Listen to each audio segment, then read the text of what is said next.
What's up mga masapes? Tara samahan nyo kami mag-swimming sa dagat. Let's go! Go! Go!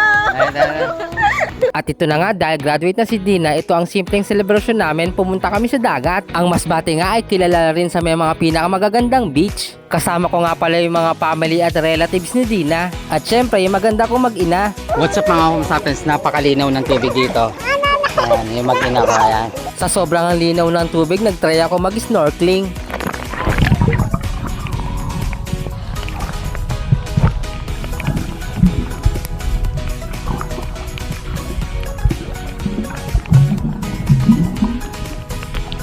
Nung ginutom na nga kami, nagsimula na kami kumain. Oo nga pala, nasa public beach kami at kalimitang mga pumupunta dito ay mga residente rin. Dahil libre lang dito maligo. Ayan, tamang sanggipsal lang sa dagat. Ihaw-ihaw lang sa dagat, tapos ikaw, sana all. Ayan, dumating na rin yung ibang pamilya ni Dina. Ang saya ng dilag ni tatay oh. Para sa akin okay naman yung place, makakapag-unwind ka naman kahit papano.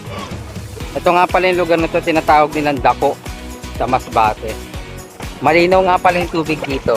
Tsaka medyo malakas yung alon at may mabato nga lang pala sa ilalim.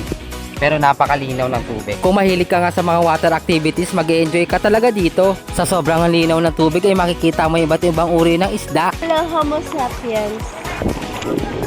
At ayun lang, maraming salamat sa panonood.